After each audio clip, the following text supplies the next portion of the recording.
Hello, computer science students. Welcome to the first video in our objects series. Now, for this series, if you took computer science 1 at Elon or in Java, a lot of this will be review. But since you may not have done a lot of programming over the summer or may need a little extra catch-up work, or maybe the spring semester was tough because of the difficulties that we ran into, um, I think this is a very helpful bit of review for you guys. And so please let me know what you think and if we need to do a little bit more of this. I'm going to go pretty quickly through this since I'm assuming that you've seen most of it before. So to begin with, in Java, one common object that you can create is a scanner, especially even as a new student, because this allows you to read input, which is, input and output are kind of core programming pieces. A program that has no input and has no output is not a very useful program in most cases. So as a quick reference, when you're using a scanner, you start by importing it. In Java, there are several classes included in the Java language that are not available, or you can't create objects from immediately. But if you import them, you can. So here we're importing the scanner class, which is a class that defines how the scanner works and how you're going to read information in from the user. And so we need to import it so that we can create an object and actually make those things happen. So a class defines how an object will work, but an object is the thing that actually does the work. So in Java, in the vast majority of cases, when you create an object, you're going to use the keyword new, and then you're going to call the constructor for the object. So we're going to dive a lot more into classes and how classes are written. One of the key parts when creating a class is creating a constructor. This defines what happens when you make an object from your class. And before we dive too deeply into this, I want to talk for just a minute about the concept of objects. Why do we write classes? Why do we need objects? Well, when you're writing a really small program, you generally don't have to do this. But as you go through and you want to start making really any medium or large project, it can be very, very helpful to be able to organize your code better. Instead of just throwing everything together in your main method and making it all work, organizing your code is a really critical piece. And so that's what classes are for. They allow you to create and compartmentalize your code so you can make one specific class do one thing, another class do another thing, another class do another thing, and then kind of bring it all together to make objects and actually perform those tasks. It may sound like you're adding extra steps, but in reality, you're simplifying things for yourself. The second advantage of creating classes and objects is that when other people solve a problem, you don't necessarily have to go back and solve it again. You can use their solution. And that's what we're doing in the case with the scanner class. Someone out there wrote code to be able to read information in from files or from the keyboard or from wherever. And they wrote all this code, these rules and the ways of doing this in the scanner class. And we don't really want to know how that is done. It's complicated. It involves a lot of tricky work, a lot of planning. And so we just want to be able to create an object. So now let's dive in here. So we create an object from the scanner class. Now, when you create a scanner, you have to provide it information about where should it scan the information from. The system.in is a specifier that means the keyboard. We're going to read information in from the keyboard. It's possible we could put a file name in here and read information in from a file. In fact, we'll dive into that in a few weeks.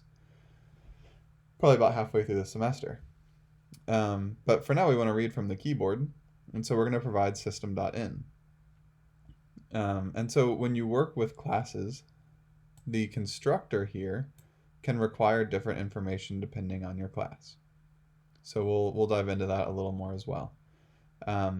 So let's say we create a scanner. We then want to ask the user to enter their age. So we're going to read in their age, and then we're going to print out what that age is converted to in dog years. So if you were 16, or if your dog was 16, that would be 112 in human years. I think maybe the semantics, the terminology here is not quite the way I should have written it, but that's not that important.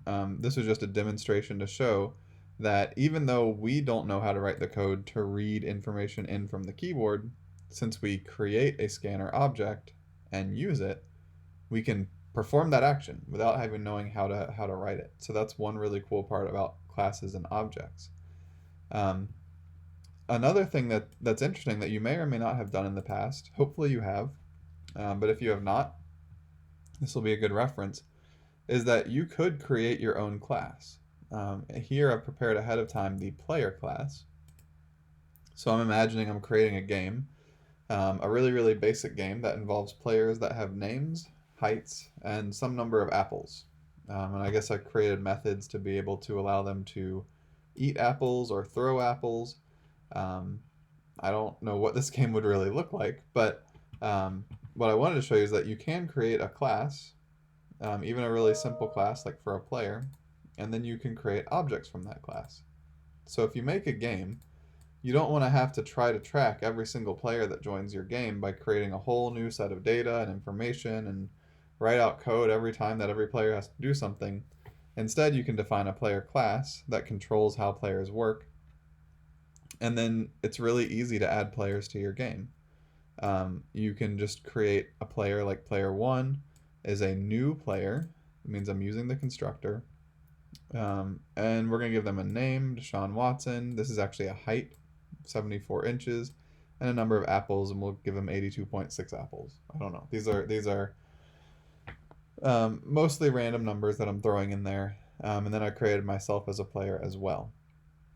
Now, when you create an object, the way it actually works is this right side of the equal sign, starting with new player, create space in memory, in the computer's memory, where it stores a string, which is the name of the player, an integer for their height, and a double for their number of apples.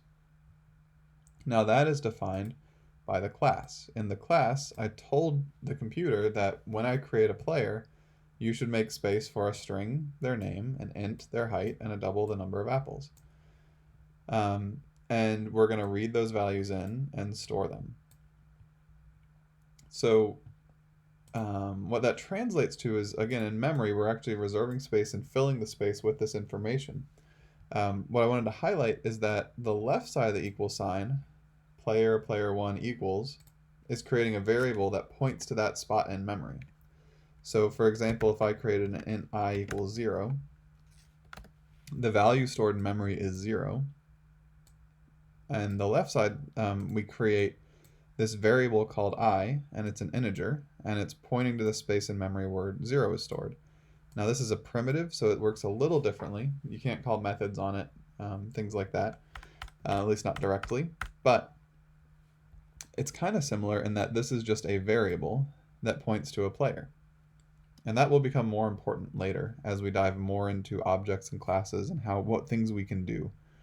But it's important to know that this is a variable that points to a player object, but the player object itself is created with this new keyword and with the constructor. And so once you create objects, you can then call methods on them. And down here we can see that it prints out the names of each player that has their own name.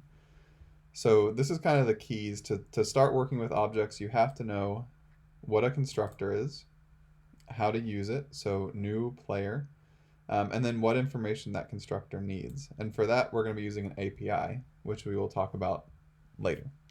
Hopefully this is a good refresher or introduction to objects. If you have questions, please let me know, and I'll be seeing you guys soon.